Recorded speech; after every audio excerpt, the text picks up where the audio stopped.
Hello students, you are most welcome in Study Knowledge Point. Students, in this video, we will discuss about parallel lines and intersecting lines. Students, parallel lines को भी समझेंगे, intersecting lines को भी समझेंगे, but parallel lines को अगर कोई third line intersect कर जाती है तो वहाँ क्या कंडीशंस बनती है, कितने एंगल्स जो है ना वहाँ पे बनते हैं और किस टाइप के एंगल्स बनते हैं, उन एंगल्स को भी डिस्कस करेंगे। बहुत ही इंपॉर्टेंट टॉपिक है स्टूडेंट्स। इसको अगर आपने अच्छे से समझ लिया तो जितने भी इस टॉपिक से रिलेटेड क्वेश्चंस बनते हैं वो आराम से आसानी से आप कर पाएंगे, ठीक है ना। तो इस वीडियो को ना ध्यान से देखिए।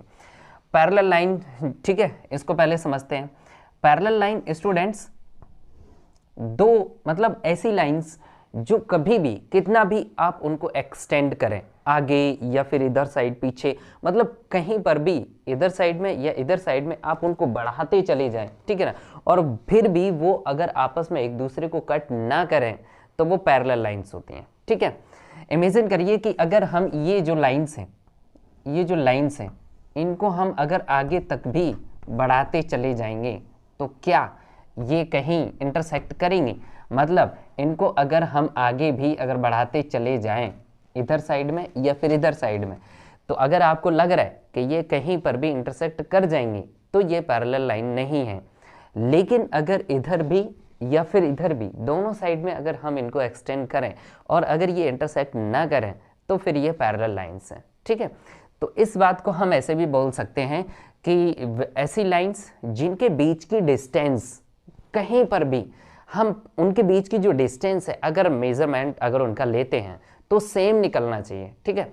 मतलब distance between these lines is always equal, है ना, एट एनी पॉइंट।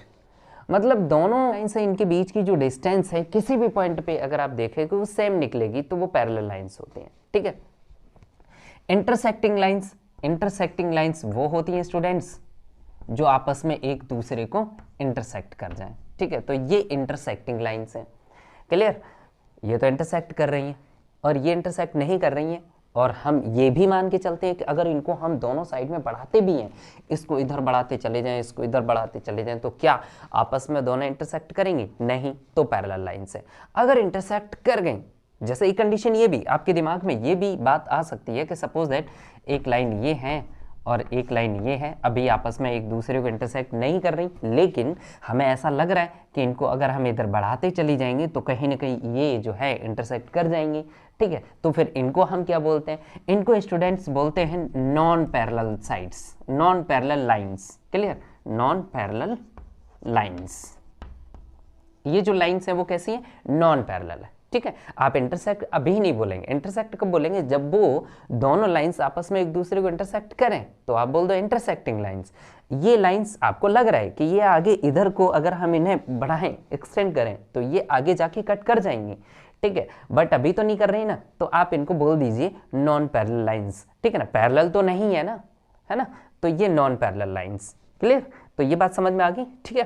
तो अब थोड़ा सा बात कर लेते हैं एंगल्स की। तो अभी फिलहाल हम कंडीशन देख रहे हैं जो आपकी इंटरसेक्टिंग लाइन है वहां 4 एंगल्स बन रहे हैं स्टूडेंट्स, 1 2 3 4। यहाँ पे आप क्या देख रहे हो? 4 एंगल्स यहाँ बन रहे हैं, ठीक है। यहाँ पे जो 4 एंगल्स बन रहे हैं स्टूडेंट्स, कहाँ? इंटरसेक्टिंग लाइंस में, ठीक है। तो यहाँ पे जो 4 एंगल बन रहे हैं इनमें एक कंडीशन है, वो क्या है कि आमने सामने के जो एंगल्स हैं, जैसे 2 के सामने 4 है, 4 के सामने 2 बोल सकते हो आप, है ना, 1 के सामने 3 है या 3 के सामने 1 है ना, ऐसे करके आप बोल सकते हो। तो ये जो आमने सामने के जो एंगल्स होते हैं वो कैसे होते हैं? इक्वल होते हैं, मेजरमेंट में इक्वल होते हैं। बात समझिए, अगर एंगल 1 मान के चलिए अगर 30 डिग्री है तो इधर वाला जो एंगल है जस्ट इसका अपोजिट वो आपका 30 डिग्री ही होगा, ठीक है। अभी ये एंगल 2 मान के चलिए इसका जो मेजरमेंट है वो 120 डिग्री है या फिर 150 डिग्री है, समथिंग कितना भी हो, तो जस्ट अपोजिट वाला भी उतना ही होगा, ठीक है। तो अब जैसे मैंने कह दिया एंगल 1 मान के चलो हमने यहाँ 45 ले लिया, ठीक है। तो एंगल 1 अगर 45 है तो एंगल 3 भी 45 डिग्री ही होगा, ठीक है। और इनको हम बोलते हैं students, angle 1 is equal angle 3, इनको हम बोलते हैं vertically opposite, vertically opposite angles, vertically opposite angles. ये बात समझ में आ गई, ठीक है। अगर एंगल 2 135 डिग्री है तो एंगल 4 भी 135 डिग्री ही होगा, ठीक है। Reason vertically opposite angles. Clear. तो वर्टिकली अपोजिट एंगल्स यहाँ पे जैसा कि आप देख पा रहे हो कि दो लाइन अगर आपस में इंटरसेक्ट कर जाती हैं तो हमें वर्टिकली अपोजिट एंगल्स मिल जाते हैं वहां पे, ठीक है, जो कि ऑलवेज कैसे रहते हैं, इक्वल रहते हैं। ये बात समझ में आ गई, ठीक है ना। क्लियर। आगे बढ़ते हैं। अभी आते हैं पैरेलल लाइंस के कंडीशन पे। अब ये जो दो लाइंस हैं वो कैसी हैं, पैरेलल हैं। पैरेलल लाइन को अगर थर्ड लाइन, कोई एक थर्ड लाइन इंटरसेक्ट कर जाए, ठीक है, तो यहां पर भी बहुत सारे एंगल्स बनते हैं जिनको हम लेट कर लेते हैं, उनका नाम रख लेते हैं angle 1, angle 2, angle 3, angle 4, angle 5, angle 6, angle 7, angle 8, ठीक है। तो हम क्या देख पा रहे हैं यहाँ पे कि यहाँ पे टोटल 8 एंगल्स बन रहे हैं। कौन कौन से टाइप के एंगल बन रहे हैं वो हम यहाँ पे डिस्कस करेंगे। पैरेलल लाइंस आपको समझ में आ गया कौन सी लाइंस पैरेलल होती हैं। वो लाइंस जो कभी भी आपस में इंटरसेक्ट नहीं करती हैं तो वो पैरेलल लाइंस होती हैं। जो लाइंस आपस में एक दूसरे को इंटरसेक्ट कर जाती हैं वो इंटरसेक्टिंग लाइंस होती हैं, ठीक है। अब बात यहाँ पे ये आती है कि पैरेलल लाइंस को अगर थर्ड लाइन इंटरसेक्ट करते हुए चली जा रही है तो वहाँ पे कुछ एंगल्स बनते हैं। अब हम वो एंगल्स जो बनते हैं कितने टाइप के बनते हैं और कैसे होते हैं उनके बारे में डिस्कस करेंगे। तो स्टूडेंट्स वर्टिकली अपोजिट ऑलरेडी आप देख चुके हो, तो वर्टिकली अपोजिट यहाँ भी होंगे ऑब्वियसली। कैसे होंगे कि ये वाली लाइन और इस वाली लाइन की अगर हम बात करें तो यहाँ जो 4 एंगल्स बन रहे हैं इसमें 1 3 के इक्वल है, 2 4 के इक्वल है ना। तो आप बोल सकते हो ये 1 और 3 कैसे हैं, इक्वल हैं। कैसे हैं, वर्टिकली अपोजिट।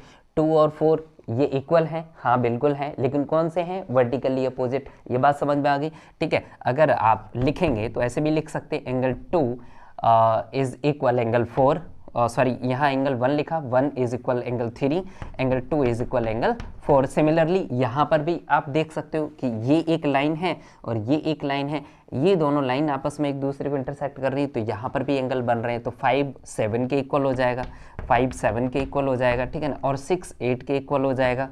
तो ये वाले जो एंगल्स हैं ये कौन से एंगल हैं, ये सभी एंगल वर्टिकली अपोजिट एंगल्स हैं, वर्टिकली अपोजिट एंगल्स। ये बात समझ में आ गई, ठीक है। ये वर्टिकली अपोजिट एंगल्स हो गए, ठीक है ना। अच्छा, इसके बाद में अब हम दूसरे टाइप के एंगल्स को यहाँ पे डिस्कस करते हैं। Before that student pause the video and note it down. देखो आपने वर्टिकली अपोजिट एंगल्स समझ लिया, वर्टिकली अपोजिट एंगल्स को आपने समझ लिया, ठीक है ना, नोट भी कर लिया होगा। अब हम बात करते हैं, ये तो एक टाइप का हो गया है ना, ये एक टाइप का हो गया। अब दूसरे टाइप का यहाँ पे थोड़ा सा एंगल को डिस्कस करते हैं, ठीक है। अब बात करते हैं students corresponding angles, corresponding angles, corresponding angles, ठीक है। अब करस्पॉन्डिंग एंगल्स होते हैं वो कौन से होते हैं, ठीक है। तो करस्पॉन्डिंग का जो हिंदी वर्ड है वो है संगत। क्या है, संगत। हिंदी वर्ड जो इसका है वो संगत। कभी कभी है ना हिंदी वर्ड से सारी बात समझ में आ जाती है, अगर आपको समझ में नहीं आई तो मैं समझाता हूँ। संगत, ठीक है ना। कहते हैं ना, अभी एक कहावत है, घर वाले एकदम से बोल देते हैं, अगर हम कहीं खेलने जाते हैं तो बोलते हैं कि जैसे संगत करो वैसे बन जाओगे, है ना, ऐसा बोल देते हैं। तो कहने का मतलब जैसे संगत करोगे वैसे बन जाओगे। तो यहाँ पे उस बात को ना यहाँ रिलेट करते हैं थोड़ा सा, जो जैसा दिखने में है, मतलब दिखने में एक जैसे। अभी मैंने क्या बताया, जैसी संगत करोगे वैसे बन जाओगे, है ना, जैसे लोगों के साथ रहोगे उनके जैसे ही बन जाओगे, है ना, ये बात है ना। उस बात को यहाँ रिलेट करते हैं, जो देखने में एक जैसे हैं वो आपके करस्पॉन्डिंग एंगल्स, मींस संगत कॉर्ड हिंदी में बोलते हैं, ठीक है। करस्पॉन्डिंग एंगल्स यहाँ पे आपको मिलेंगे। अब करस्पॉन्डिंग एंगल्स कौन से, फिर से हम बात करें एंगल 1 की, तो एंगल 1 के जैसा दिखने में कौन सा एंगल है, ध्यान से देखो। एंगल 1 आपका ये रहा, एंगल 1 ये रहा, एक मिनट,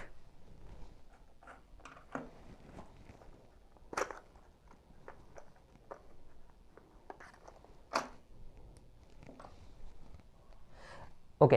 एंगल 1 आपका ये है, ठीक है, ये एंगल 1 के जैसा एक और है, एंगल 5, ध्यान से देखो, ठीक है। ये एंगल 1 है, इसी के जैसा एंगल 5 भी है, तो देखने में एक जैसे, तो ये करस्पॉन्डिंग एंगल है जो कि इक्वल होते हैं, ठीक है। तो अब हम एंगल 1 के इक्वल में एंगल 5 लिख सकते हैं, और ये कौन सा है, करस्पॉन्डिंग एंगल है। क्लियर, ठीक है। इसी के तरीके से अगर हमने आपसे ये कह दिया कि एंगल 2 बताओ, तो एंगल 2 के जैसा दिखने में कौन है, एंगल 2 के जैसा दिखने में कौन है, एंगल 3। ये बात समझ में आ गई, तो ये एंगल 3 हो जाएगा। क्लियर, एंगल 3 की अगर हम एंगल 2 के जैसा दिखने में एंगल 6 है, ध्यान से देखो, एंगल 2 के जैसा दिखने में एंगल 6 है, एंगल 6। क्लियर, तो एंगल 1 के जैसा एंगल 5 है, एंगल 2 के जैसा एंगल 6 है। अभी हम बात करें एंगल 3 के जैसा कौन है, तो एंगल 3 के जैसा, एंगल 3 है ये वाला एंगल 3 है ना, तो इसके जैसा कौन है, एंगल 7।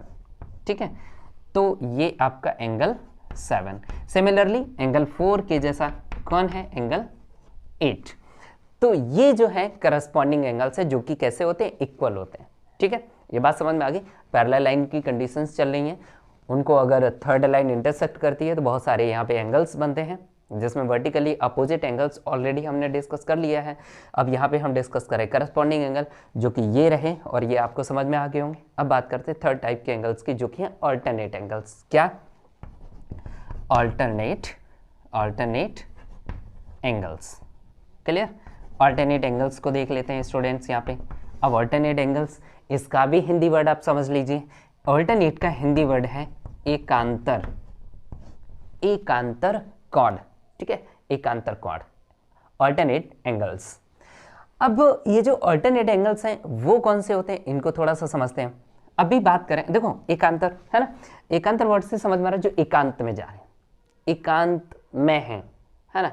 एक अगर इधर जा रहा है तो दूसरा उधर जा रहा है, एकांत में जा रहा है। एक दूसरी एकांत साइड में जा रहा है, एक दूसरा एकांत साइड में जा रहा है ना। थोड़ा सा इस बात को रिलेट करते हैं यहाँ पे। अभी एंगल 1 की बात करें, ठीक है, एंगल 1 की बात करें तो एंगल 1 ये जा रहा है इधर, ये जा रहा है इधर, तो एंगल 1 के जस्ट ऑल्टरनेट एंगल कौन होगा, एंगल 7 इधर को जा रहा है, जस्ट अपोजिट है ना। एंगल 1 उधर जा रहा है, एंगल 7 इधर जा रहा है एकांत में।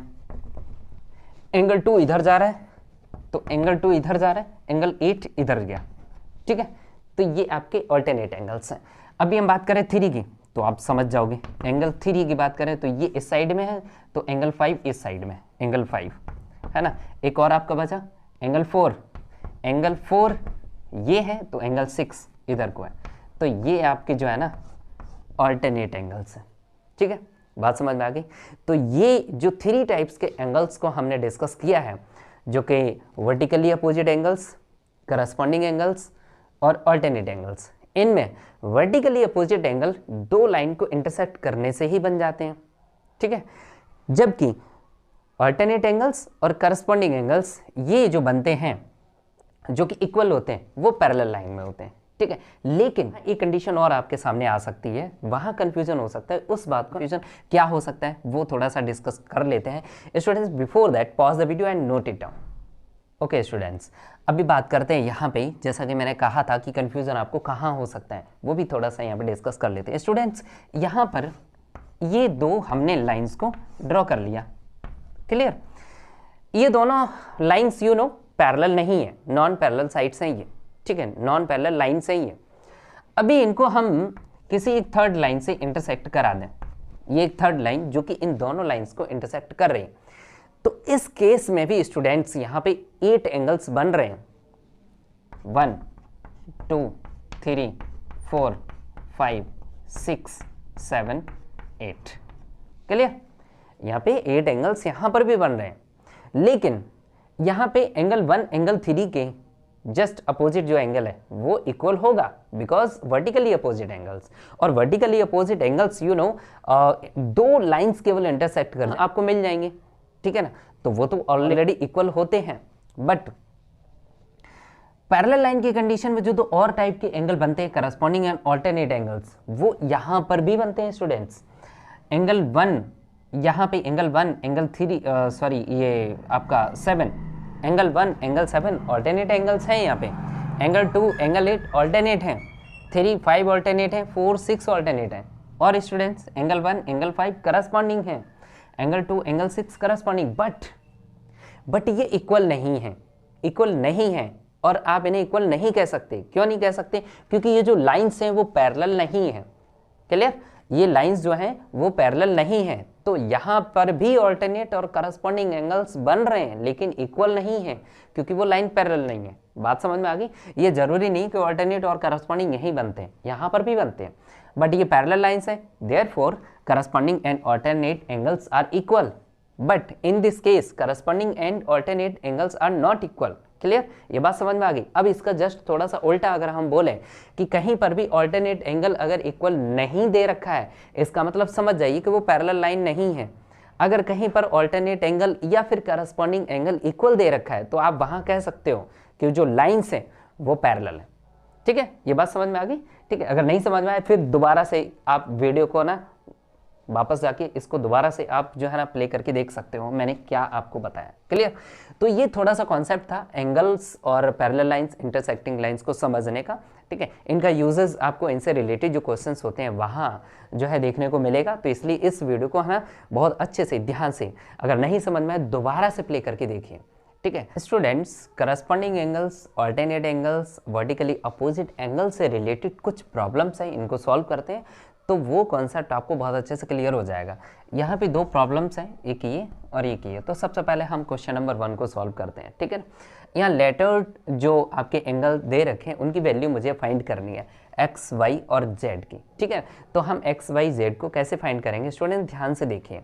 ठीक है, अभी अगर हम बात करें एंगल जेड की, तो एंगल जेड की आप जो है ना जैसे कि देख पा रहे हो कि इसका जस्ट अपोजिट में देखो, यहाँ पे मैंने क्या कहा था कि जो इंटरसेक्टिंग लाइंस होती हैं वहाँ जो एंगल्स बनते हैं, आमने सामने के एंगल्स जो होते हैं वो कैसे होते हैं, इक्वल होते हैं, जिनको हम वर्टिकली अपोजिट एंगल्स कहते हैं। ठीक है, अगर ये 45 है तो ये वाला भी 45 होगा। ठीक है, लेकिन आपको रीजन लिखना पड़ेगा कि ये वर्टिकली अपोजिट एंगल्स हैं, और ये शॉर्ट में हमने लिख दिया vertically opposite angles. Clear?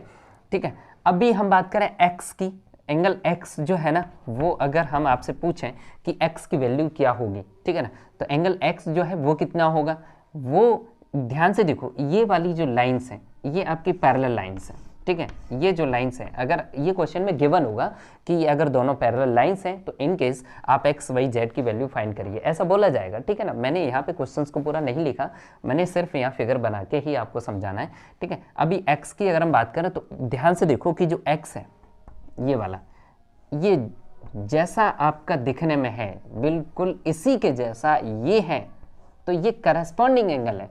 Corresponding angle जिनको मैंने आपको बताया था संगत, हिंदी में बोलते क्या बोलते हैं, संगत। ठीक है, दिखने में एक जैसे, तो जैसा एक्स है वैसा ही ये है, तो ये करस्पॉन्डिंग एंगल्स हैं। तो एंगल एक्स उतना ही होगा जितना 45 डिग्री, तो इसको भी हम लिख सकते हैं corresponding angles, corresponding angles. Clear? हमें एक्स और जेड ऑलरेडी मिल गया। अभी हम बात करें वाई की, तो स्टूडेंट्स यहाँ पे एक और कॉन्सेप्ट है, वो भी थोड़ा ध्यान से समझ लीजिए। किसी एक स्ट्रेट लाइन पे किसी पॉइंट पे जो एंगल बनता है एक साइड में, वो बनता है 180 डिग्री का। ये ध्यान से समझिए, जैसे ये कोई लाइन है, इस पॉइंट पे अगर हम बात करें इसकी, तो ये आपका 180 डिग्री का एंगल होता है जिसे हम स्ट्रेट एंगल बोलते हैं। ठीक है, तो यहाँ अगर आपको हम पूछें कि ये एंगल कितना है पूरा, तो आप बताएंगे 180, जिसमें दो एंगल बन रहे हैं, एक ये x और एक दूसरा y। ठीक है, तो इन दोनों को ऐड करने से क्या मिलना चाहिए, 180। इसका रीजन है स्टूडेंट्स, ये जो दोनों एंगल्स है वो होते हैं लीनियर पेयर के। ठीक है, इनको बोला जाता है लीनियर पेयर। ठीक है, तो x और y दोनों को ऐड करने से स्टूडेंट्स, x और y दोनों को ऐड करने से क्या मिलना चाहिए, 180, रीजन लीनियर पेयर। ठीक है, तो आप यहाँ एंगल का साइन लगा सकते हो, अदरवाइज एंगल हम मैंने यहाँ लगा दिया तो यहाँ भी लगा सकते हो, अदरवाइज नहीं भी लगाते तो भी चलता। ठीक है, तो एंगल x ऑलरेडी 45 डिग्री है ना, plus y is equal 180 degree, तो यहाँ से angle y is equal 180 degree की साइड में ये 45 जाएगा तो नेगेटिव 45 डिग्री है ना, तो ये आपका बचेगा 135 डिग्री, तो ये एंगल y आपको मिल गया। ठीक है, एंगल y आपका कितना आ जाएगा, 135 डिग्री। क्लियर? तो ये बात समझ में आ गई। तो ये बहुत ही इंपॉर्टेंट ये क्वेश्चन था जिसमें हम करस्पॉन्डिंग एंगल्स और एक लीनियर पेयर भी यहाँ हमने समझा, और एक वर्टिकली अपोजिट एंगल्स, इनका यूज़ यहाँ पे हुआ है। ठीक है, तो उम्मीद करते हैं ये बात तो आपको समझ में आ गई होगी। ठीक है, एक दूसरी प्रॉब्लम है जिसमें एक नया कॉन्सेप्ट आपको सीखने को मिलेगा, वो भी हम यहाँ पे डिस्कस कर लेते हैं। Before that students pause the video and note it down. Okay students, अब इस वाली प्रॉब्लम को देखते हैं। क्वेश्चन नंबर 2 है जिसमें आपसे कहा जाएगा कि ये वाली जो लाइन है ये वाली लाइन और ये लाइन दोनों कैसी है, पैरेलल है। इनका अगर हमने नाम लिख दिया L और M, ठीक है, तो क्वेश्चन में ऐसे भी हो सकता है कि given that L is parallel to M, है ना, L जो लाइन है वो M के पैरेलल है, तो इन केस आपको X की वैल्यू फाइंड करनी है। तो स्टूडेंट ध्यान से देखिए कि ये वाली लाइन जो है इस वाली लाइन के पैरेलल है, तो एक ही साइड में ये जो थर्ड लाइन है ना, ये जो इन दोनों पैरेलल लाइन को इंटरसेक्ट करते हुए जा रही है, तो इस लाइन के एक ही साइड में और पैरेलल लाइन के बीच में जो दो एंगल आपको मिल रहे हैं, इनको बोलते हैं को इंटीरियर एंगल्स। क्या बोलते हैं, को इंटीरियर एंगल्स। और इनका स्टूडेंट सम होता है 180, ठीक है, और हम यहां रीजन लिख सकते हैं को इंटीरियर एंगल्स। क्लियर, तो को इंटीरियर एंगल्स जो होते हैं उनका सम होता है 180। क्लियर, तो यहां से x इज इक्वल 180 की साइड में आप 130 को भेज सकते हो तो नेगेटिव हो जाएगा और ये आपको मिल जाएगा 50 degree, x is equal 50 degree, ठीक है ना। तो इस तरीके से कोई इंटीरियर एंगल्स भी आपको समझ में आ गए होंगे। और सुनो ध्यान से, इधर हम बात करें इस अच्छा ये जो थर्ड लाइन है जो पैरेलल लाइंस को इंटरसेक्ट करती है उसको हम ट्रांसवर्सल बोलते हैं। तो ट्रांसवर्सल के इधर साइड में अगर हम बात करें पैरेलल लाइन के बीच में ये भी दो आपको जो एंगल दिख रहे हैं ये को इंटीरियर एंगल्स, इनका भी सम 180 होता है।